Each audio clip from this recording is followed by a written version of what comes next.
Alright y'all, I got a 2009 Suzuki King Quad 750AXI. It would not start and it was throwing a little bit of fire out of the throttle body. Took the valve covers off and the cams, and my intake cam looks like this. Burnt, scarred. I guess it may have it did this while it was just sitting idling. And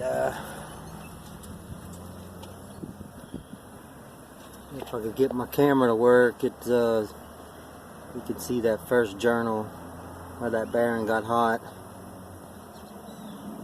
Probably why the valve wasn't opening and closing, and I'm gonna go from there, pull the head, rebuild it, make a couple more videos. Thanks for watching.